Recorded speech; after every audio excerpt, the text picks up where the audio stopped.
Welcome friends. जैसा कि ये हम 200 सीरीज़ पढ़ रहे हैं ज्योमेट्री की। ज्योमेट्री में टॉप बेस्ट और एक्सपेक्टेड क्वेश्चन होंगे। उन क्वेश्चन में से ये चौथा क्वेश्चन है और ये एग्ज़ाम का ही पूछा गया है। CGL 2019 के अभी चल रहे हैं, उसके बाद 2020 के भी चलेंगे, फिर उसके बाद 2021 के भी, फिर 2023 के भी। यहाँ तक आपको सारे जो क्वेश्चन होंगे जाकर लास्ट 5 ईयर के, वो सारे जो भी, ऐसा नहीं कोई भी फालतू क्वेश्चन उठा लें और इजी हो।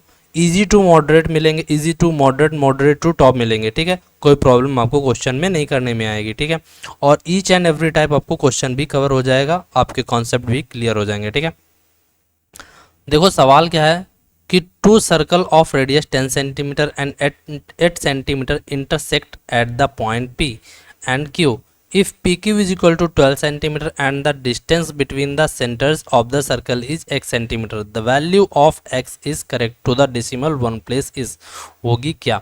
देखो आपको मैं एक बात बताना चाहता हूँ, भले ही क्वेश्चन इंग्लिश में आ गया है लेकिन कोई बात नहीं, हर क्वेश्चन इंग्लिश में नहीं होगा, हर क्वेश्चन हिंदी में भी नहीं होगा। लेकिन मैं ये कह सकता हूँ कि लगभग मानकर चलो 95% क्वेश्चन हमारे हिंदी और इंग्लिश दोनों भाषा में होंगे। बाकी 5% हो सकता है ओनली इंग्लिश में हो और 5% इंग्लिश में हो।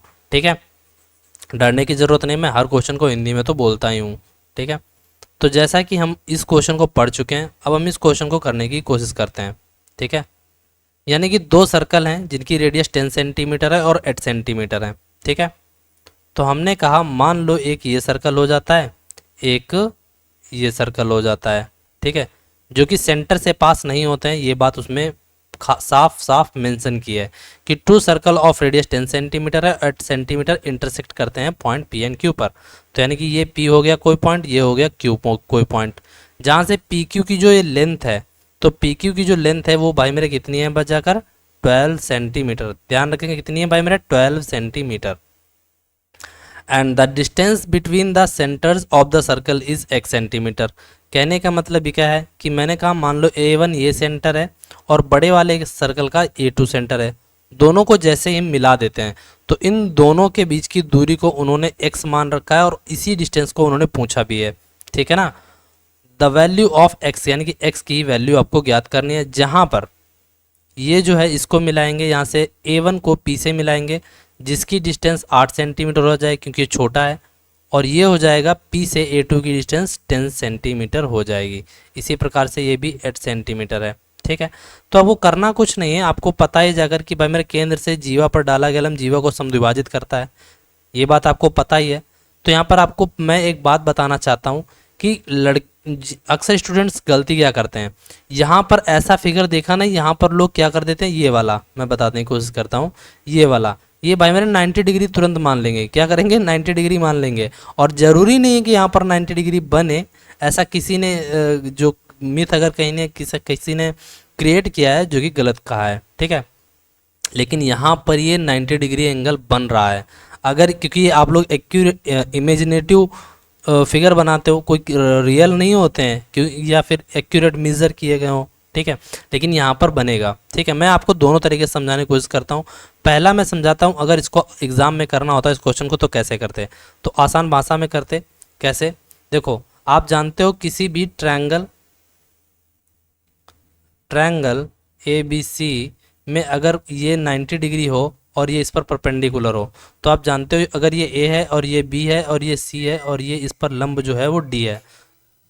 ठीक है ना, तो आपको बताया गया होगा कि DC बराबर AB होगा। क्यों होगा, ये आपने पाइथागोरस थ्योरम में पढ़ा होगा। यहाँ पर समझाएंगे तो बहुत, एक क्वेश्चन करने में 1 घंटा लगेगा। ठीक है, तो उसको करने की ज़रूरत नहीं, आसानी से समझो और जल्दी करो। तो यहाँ से आप देखेंगे आधार इसका कितना है, x है। लंब क्या होगा, लंब को हमने मान लिया, अच्छा लंब दिया हुआ है, लंब पूरी PQ 12 थी तो आधा इसका कितना हो जाएगा 6, तो हमारा 6 लंब हो जाएगा।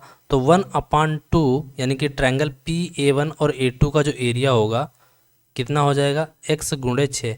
भाई PA1 और A2 का एरिया तो ये हो जाएगा ना 1/2, और आधार x है, ऊंचाई 6 है, तो ये हो जाएगा। लेकिन क्या इस वाले ट्रायंगल का एरिया ऐसे भी तो बताया जा सकता है 1/2, ये हो गया आधार, ये हो गया इंटू ऊंचाई। क्यों, क्योंकि आपको पता है जाकर ये 90 डिग्री एंगल बना है इसलिए। तो 8 गुणा 10, यहाँ से 1/2 1/2 खत्म हो जाएगा, 2 3 6, 2 चक्कू 8, और x की वैल्यू जो होगी जाकर 13 सही 1/3, या इसको कहना चाहूँ तो 13.33 पर सॉरी 13.33 वैल्यू इसकी आ जाएगी, वो भी किस में पूछी है जाकर, सेंटीमीटर में। तो सेंटीमीटर इसका करेक्ट आंसर हो जाएगा। आई होप यहाँ तक ये क्वेश्चन आपको समझ में आया हो, आसानी से समझा दिया। लेकिन अगर इसको बेसिक से भी करना चाहते हो कि नहीं मुझे ये नहीं पल्ले पड़ गया, तो देखो मैं बात बताऊँ, अगर बेसिक से भी करना था तो मैं आपको हिंट देता हूँ, करके देखना। आपको पता है ये 10 है, ये 6 है, तो इसको मैं पॉइंट को नाम दे देता हूँ। देखो समझ, थोड़ा सा हिंट देता हूँ आपको ताकि आप इस क्वेश्चन को दूसरे तरीके से भी कर सकें।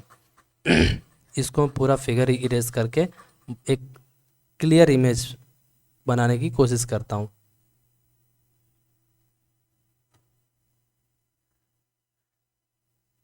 ठीक है, दूसरा फिगर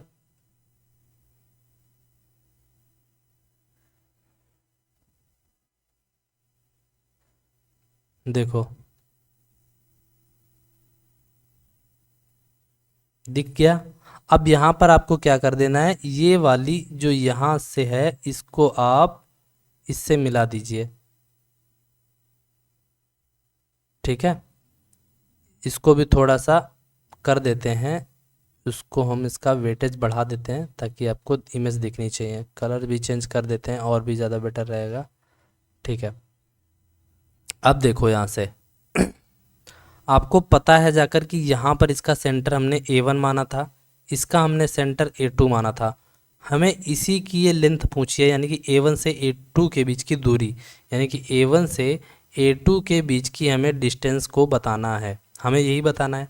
आपको ये भी बताया गया था कि PQ ये हमारे क्या है, एक कॉमन कॉर्ड है।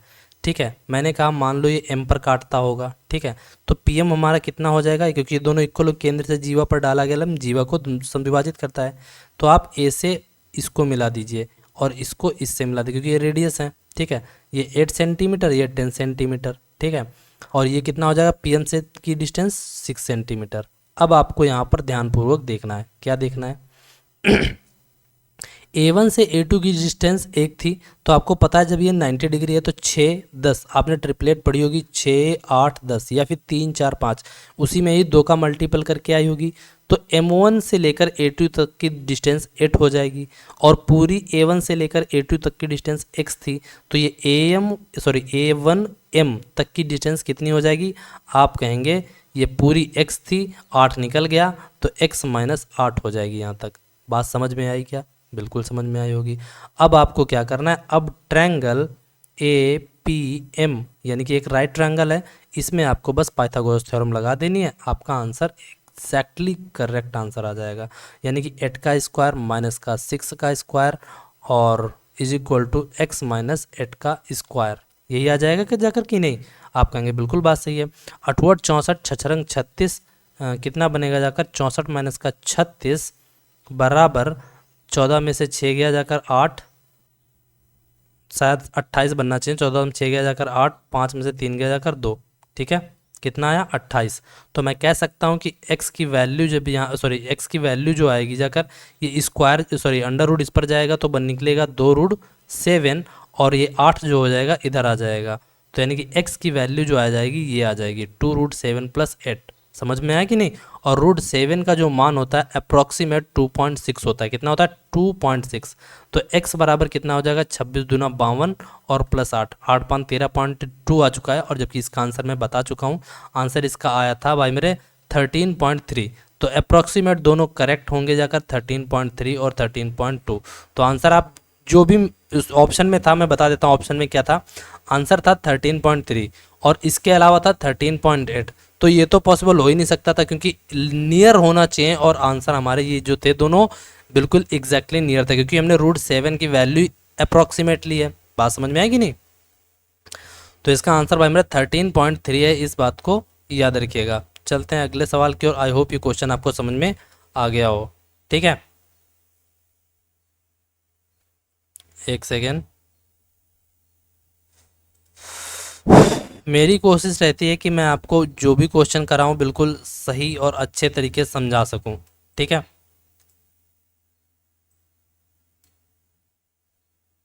चलते हैं अगले सवाल की ओर।